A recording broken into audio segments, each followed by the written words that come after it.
Bismillahirrahmanirrahim. The topic we are going to cover in this video is typhoid enteric fever from Parvez Akhtar. One thing that you should remember of the enteric fever is the history that a child would give, that would be either of continuous fever or a staphylococcus fever.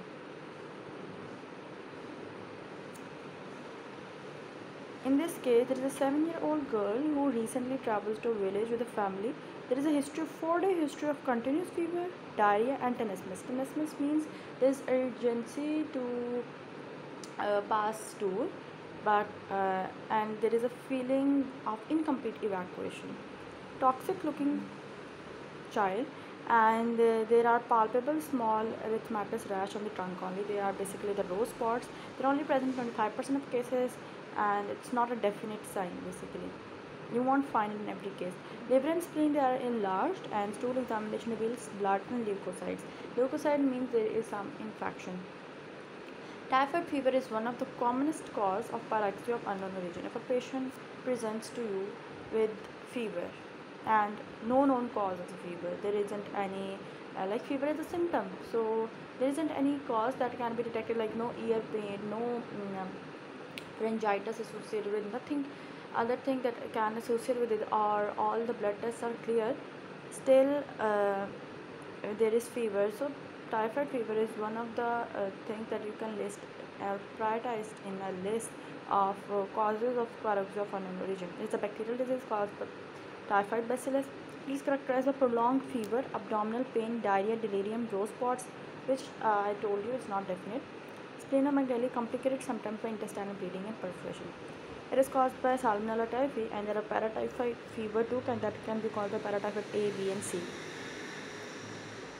Epidemiology. The only thing that you should remember from epidemiology is that there are reservoirs in animal, poultry, and pets. Contaminated water.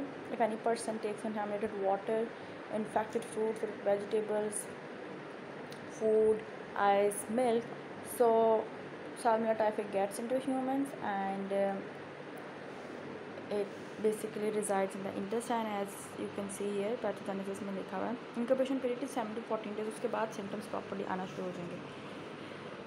They will go from the stomach, they enter the intestine where the bacteria penetrate the mucosa, and they enter the mononuclear phagocytes of the ileal Peyer's patches. So they reside in the Peyer's patches, and they lead to the necrosis of the Peyer's patches, sloughing of the overlying epithelium leading to ulcers, and thus there is इसे अंतरियों का बुखार भी कहा जाता है, because they reside in Peyer's patches. And where are Peyer's patches present? In the ileum. What are the common clinical findings? What are the common findings?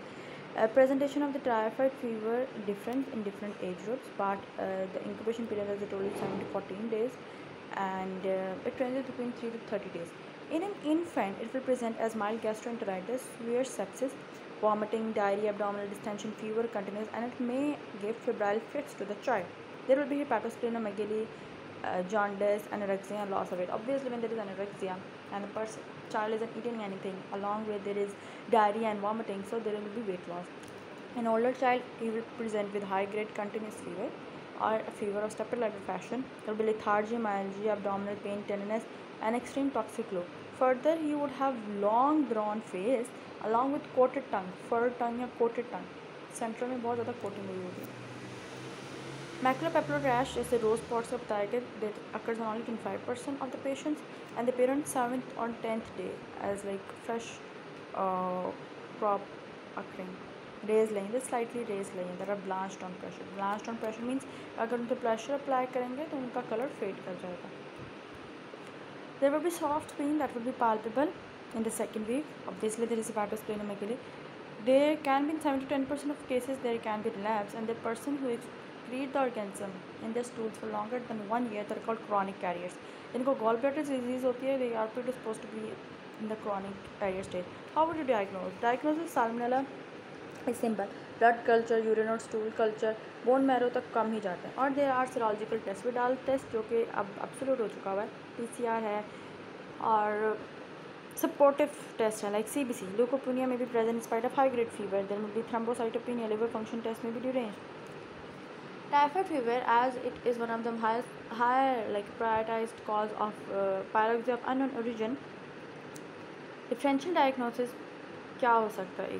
Case का जिसमें कि बुखार का हमें कुछ पता नहीं लग रहा, sepsis, malaria, tuberculosis, gastroenteritis, bronchopneumonia, shigellosis, hepatitis, brucellosis, leptospirosis. Obviously brucellosis and leptospirosis इतना कॉमन नहीं है। ब्रूसेलोसिस उन लोगों में बहुत कॉमन होता है, उन बच्चों में बहुत, स्पेशली मदरसे में जैसे बकरा ज़िबा करना, और कई दफ़ा बकरा ज़िबा करते हुए जैसे अंडर कुक मीट रह गया या उनकी डीलिंग करते हुए ब्रूसेलोसिस वहाँ कॉमन है।